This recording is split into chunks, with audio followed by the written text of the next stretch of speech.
Hi, I'm Karan Thapar. Over the last few years, I hope you've been watching my program, The Interview on the Wire. During that period, I've interviewed doctors, politicians, businessmen, scientists, authors, and even the occasional Nobel laureate. For me, it's been exciting. I hope it's been enjoyable for you.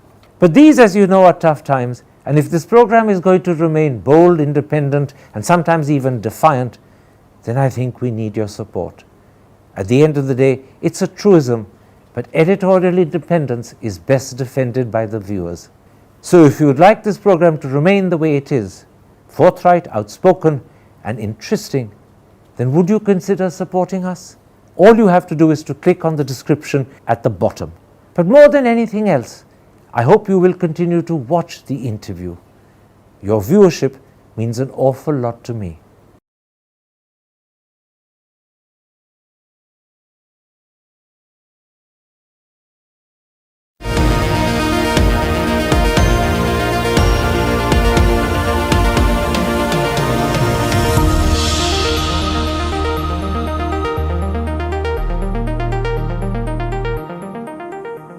Hello and welcome to a special interview for The Wire. Do the new information technology rules breach the fundamental constitutional right of freedom of speech? And secondly, does the designation of the Press Information Bureau as the government's official fact checker suggest censorship? Those are two critical issues I shall raise today with one of India's most distinguished and highly regarded journalists, the former editor-in-chief of The Hindu and the former publisher of the paper, N. Ram. Mr. Ram, the new Information Technology Amendment Rules 2023 were notified by the government on the 6th of April. They give the government the power to constitute a fact-checking unit to determine what is fake or false or misleading news or information about any business of the central government. The government has now also notified that the Press Information Bureau, which is a government body, will be this fact checker. This means that the government will now determine what is fake or false or misleading about any news to do with the government itself.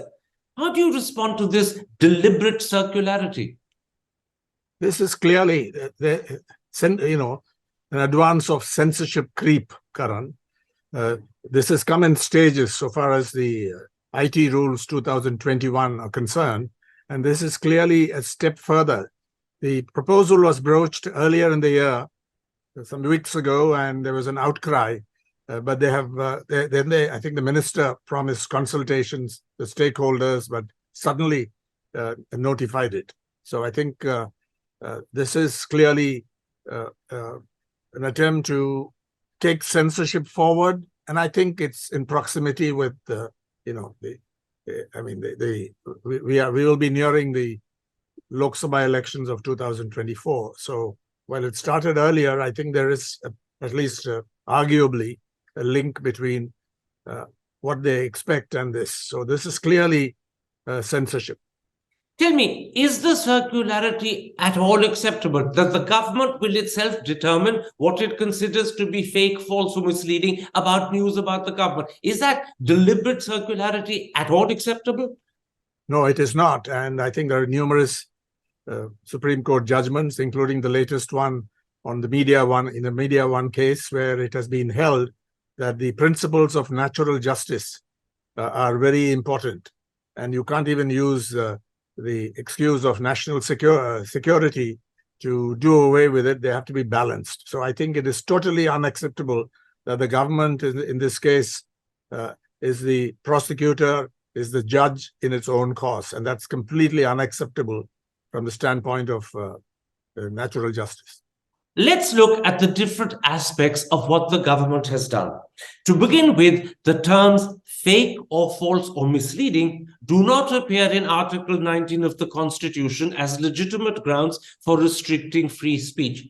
Doesn't it therefore seem that the government is in breach of our fundamental constitutional rights? Yes, absolutely. And Kunal Kamra's petition before the Bombay High Court makes this point explicitly, that it is ultra vires section 79 of the Information Technology Act of 2000, because in Shreya Sengal versus Union of India, the Supreme Court held that the revocation of safe harbor, while it it upheld the validity of Section 79. It laid down that the revocation of safe harbor for intermediaries must conform to subject matters laid down in Article 19.2. Article 19.2, for those who haven't read it closely, lays down reasonable restrictions under 8 heads, and it has to be by law. These restrictions, reasonable restrictions, can be placed. And the point is, fake or false or misleading content is not a ground enumerated in Article 19.2 or Section 69A of the IT Act 2000. So it is clearly outside the constitutional protection given to these 8 heads in Article 19.2, and therefore it is unconstitutional. Yes, it would be a violation of our constitutional rights. Equally importantly, the terms fake or false or misleading are not just undefined, but they are actually arguably vague. For one, anything can be deemed to be misleading. And secondly, as Justice Gautam Patel of the Bombay High Court in that first initial hearing of the Kunal Kamra case yesterday pointed out, he said, and I'm quoting him, there may be many interpretations of a certain thing or statement, but that doesn't make it false or fake. So would you accept that the deliberate use of vague terms, which are misleading themselves, is actually an opening for mischief to happen? These terms can be used for mischievous purposes. Yes, and that is one of the grounds on which Section 66A of the IT Act was struck down by the Supreme Court of India and Shreya Singhal. And I think it's unacceptably vague, and it opens the gate for arbitrary action, arbitrary takedowns, in fact. Because if you take away safe harbor, then takedown is going to happen. Now, the Editors Guild has said this is, and I'm quoting them, akin to censorship. The Internet Freedom Foundation says, and again I'm quoting them, this will have a chilling effect on the fundamental right to free speech and expression, particularly on news publishers and journalists. Do you believe that this will have a very adverse impact on that honorable and noble profession that both of you and I share, journalism, which is one of the pillars of democracy?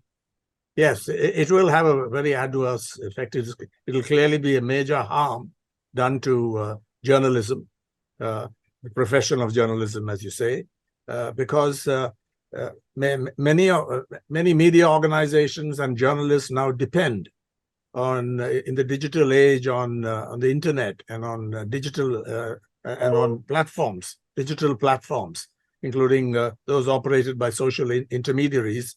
And this is a direct threat to their to media freedom, free speech and media freedom in that respect. Yes. Now let's focus for a moment on the Press Information Bureau, which has been established by the government as the official fact checker. The International Fact Checking Network has published a code of principles on which they believe fact checking must happen.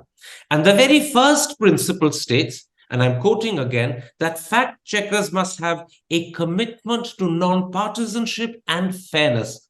Do you believe the PIB has any such commitment to non-partisanship and fairness? No, certainly not. It is a commitment to partisanship and propaganda. And in the article that you sent me, Karan, from News Laundry, they look at various examples of what PIB put out, namely that they just deny, they just repudiate rather than refute with argument and proof. And I think that's clear. So they simply say that this is misleading, or this is false, or this is fake, without any explanation, without any apparent need to to be persuasive with facts and with evidence. So so they clearly violate that. But what about the other principles laid down by the International Fact Checking Network, which is really sponsored by the Poynter Institute? A commitment to standards and transparency of sources, Principle 2. A commitment to transparency of funding and organization, Principle 3. a commitment to standards and transparency of methodology, principle 4, and a commitment to an open and honest corrections policy, principle 5. So none of these principles, except perhaps transparency of funding, because it's funded by the government, will be met. They will not be in compliance with any of these principles.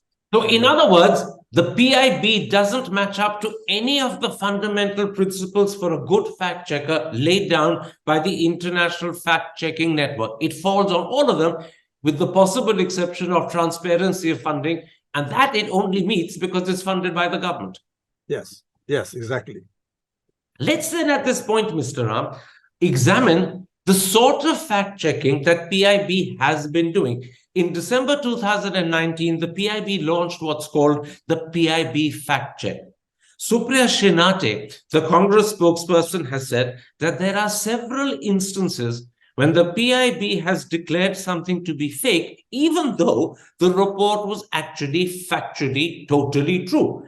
And the examples she cited included unemployment at a 45-year high, the Galwan clashes, the ban on Chinese apps, railway privatization, and Aadhaar being made mandatory for children. If she's right, doesn't this suggest that the PIB is not a fact checker? It's a lot more like a fact denier. Yes, absolutely. I fully agree with that. And those examples are persuasive. They're in fact clinching. The PIB has repeatedly denied facts.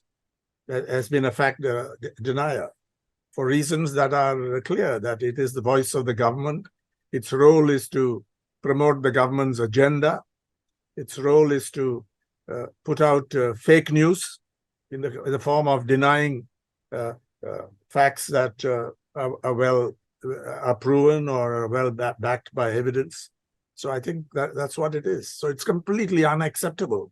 To call it a fact check is a caricature of this new discipline that has emerged of fact checking. Fact checking involves, apart from what those principles convey, fact checking involves investigation, deep investigation. You see that in alt news, that sometimes they have very long investigations before they look at it. It has to be balanced. You have to disclose sources, and none of this is done. Absolutely. So it's a caricature of what a fact-checking entity should be doing. In fact, Mr. Ram, it emerges that there are even instances when the government itself has found serious fault with what the PIB considers a good job of fact-checking. Apar Gupta, writing in the Indian Express yesterday, says that on December the 16th, 2020, the PIB labeled an Intelligence Bureau recruitment notice as a hoax.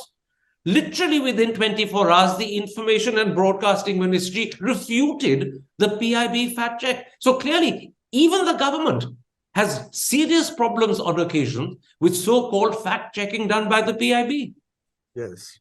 To call it fact-checking is an insult to the discipline of fact-checking, which has become very important these days, with misinformation and disinformation being rampant across the digital ecosystem and everywhere in the political arena as well. Let me pick up on something that you cited a moment ago. You were referring to a News Laundry article. I believe it was on the 26th of May, 2020, that article emerged. And that article says that PIB fact checks don't distinguish between refutation and repudiation. News Laundry says PIB simply repudiates, i.e., it denies and rejects, but it does not refute, i.e., it does not disprove. Surely, a fact checker has to provide proof when it declares something to be fake or false. You can't simply assert it and accept that people will believe. You have to prove it's false or fake, and that critical element of proof is missing when PIB does fact checking. Yeah, I have here, Karan, my online Oxford English Dictionary, which you and I follow because we swear by it. Repudiate is to refuse or to accept, reject, and so on. And refute is to is to provide evidence to falsify a particular proposition. Refute is a much more strenuous exercise than repudiating. Repudiating is could be a knee-jerk reaction. Something comes, looks unfavorable to the government, we repudiate. So that distinction, that's a good article, which in fact I must acknowledge that you drew my attention to it, and I think it gives those examples, and that's the whole point. It's in the business of repudiation, fact denying. Let's at this moment look at what would have been the consequence if the PIB had been designated as the official fact checker a year or 2 or 3 ago. Clearly, if these rules applied 2-3 years ago, doesn't it mean that all the information we have about Chinese encroachment into Indian territory in Ladakh in 2020, and the fact that the buffer zones that were then created in 2021 and even 2022 all were apparently on the Indian side of the line of actual control, these are facts that the government not only has not confirmed, but repeatedly denied. But if the PIB fact-checking had existed in 2020, 2021, 2022, these facts would never have emerged on websites, they would have never emerged on papers, and we, the Indian people, would never have known the truth, either about Chinese transgression or about the fact that the buffers are on the Indian side. All of this would have been denied to us. Yes, that information wouldn't have appeared, although I must point out that the long-standing boundary question between India and China has been unresolved forever. There's no demarcation. It's just a line of actual control following 62. So I think there are gray areas, there are doubts about that, but all these questions all this information which has put some pressure on the government. The Congress Party, for example, has made it a big issue. I think that there wouldn't have been a debate on it, and that's a bad thing. Absolutely. And all those articles which were eye-opening and revealing for us, written either by Ajay Shukla or Sushant Singh, which brought this information home and into the public domain, would not have been possible because they would not have been put up on any website. Yes. And in that sense, India's case in negotiating with China, if it's going to be done over the long term, would be weakened because people would be denied that information. Yes. Absolutely. Now, according to the new IT amendment rules, one of the consequences of the PIB declaring something to be false or fake or misleading is the government will now require the social media intermediaries or the internet service providers where the information or the report has appeared to remove the report. And if those intermediaries or internet service providers fail to remove the report, they will lose their safe harbor protection and can be prosecuted. In other words, enormous pressure is being put on those intermediaries to remove the report because no intermediary will want to face prosecution. How do you respond to this additional element of the new rules? Yes, this is, it makes takedown highly probable once the PIB flags it, brings it to their attention, because they wouldn't like to, Section 79 of the IT Act does provide safe harbor, and if that is removed, I think it'll be a big blow to these intermediaries. We can't speculate on, for example, WhatsApp did contest this. Once the government, they attempted to hit the encryption, and if that goes, WhatsApp's very existence would be at risk. So there is a possibility that they may go for litigation in 1 or 2 cases, but they're not going to do it for people, social media users at large. So I think it is highly probable that these messaging apps, these search apps, and all those which come within the definition of intermediaries are going to be badly affected. And above all, journalists, you and I and our colleagues, large number of them will be very badly affected. It's a major harm that stares us in this face. But I'm confident. Let me pick up on what you're saying, because I think it's a very important thing to take one step further. The only hope that something the government deems to be fake, false, or misleading remains either on a website or WhatsApp or Twitter or Facebook, is if those entities are prepared to face prosecution. What are the chances that they will? What are the chances that they will stand up for the right of people like you and me to express ourselves freely? Or alternatively, what are the chances, because they are businesses and they don't want to confront the Indian government, which is the government of a country which is a major user, that they will buckle under? Because buckling under ensures survival. Standing up could risk their future.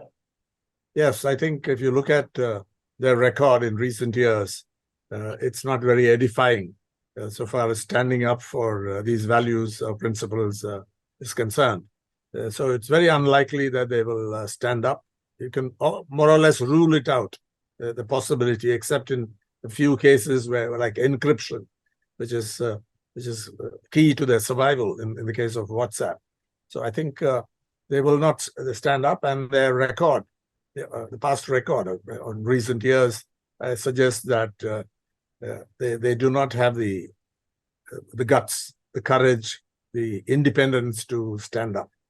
My last question, Mr. Ram, and this time I'm approaching this subject a little differently. You and I know that there is, in fact, a lot of fake news circulating. All sorts of people, all sorts of political parties, all sorts of entities have a vested interest in circulating fake news. So clearly, we do need a credible fact checker. But would you accept that credibility depends upon two things? One, clear independence from the government with no doubt whatsoever about that independence. And secondly, a recognized, respected integrity. In other words, you need to be an entity like Alt News and no one else, or practically no one else. Yes, I'm a real admirer of Alt News because I think it goes quite deep. It's not just involved in fact-checking as we know it conventionally. I think it does quite deep investigations on occasion, depending on the case. And so on. So they are excellent. They are world-class. But I think you also have to get into the business of media literacy. And Alt News, I believe, has a program, it's a pilot in West Bengal, where they are taking content to schools, to high schools, and so on, where, there's a curriculum. People have to be informed, or have to be educated on the ways of the media, what is free speech, what is media freedom, what are their responsibilities, and so on. So I think this is a new effort that's taking place in India, but it's gone ahead in some European countries.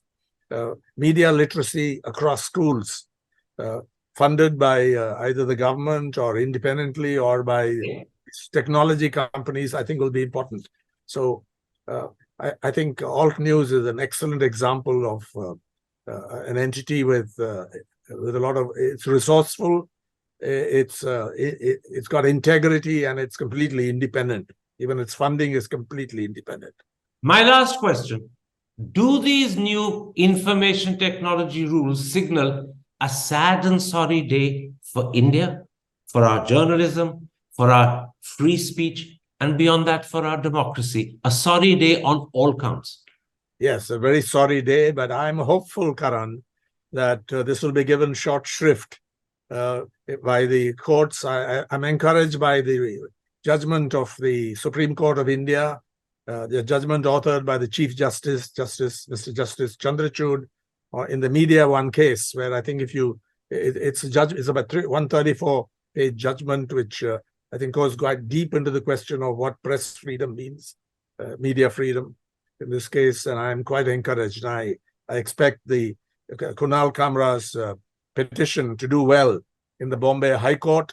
I think it's going along on the right lines. They've taken it, and immediately the requirement is to get an immediate stay, because the process will take a little while. So while it's a sad day, I'm quite hopeful that the Supreme Court and in this instance the Bombay High Court will mete out justice in this case, and it'll be quite far-reaching, I think, the implications. Let's keep our fingers crossed. The Bombay High Court's next hearing is on the 21st of April. Let's hope that, in fact, judging by what Justice Gautam Patel said, which I quoted earlier, he does grant that immediate stay, even as the case itself takes longer to be heard and come to a verdict. Mr. Ram, I thank you very much for this interview. Take care. Stay safe. It's a pleasure, Karan, as always. Hi, I'm Karan Thapar. Over the last few years, I hope you've been watching my program, The Interview on the Wire. During that period, I've interviewed doctors, politicians, businessmen, scientists, authors, and even the occasional Nobel laureate. For me, it's been exciting. I hope it's been enjoyable for you. But these, as you know, are tough times, and if this program is going to remain bold, independent, and sometimes even defiant, then I think we need your support. At the end of the day, it's a truism, but editorial independence is best defended by the viewers. So if you would like this program to remain the way it is, forthright, outspoken, and interesting, then would you consider supporting us? All you have to do is to click on the description at the bottom. But more than anything else, I hope you will continue to watch the interview. Your viewership means an awful lot to me.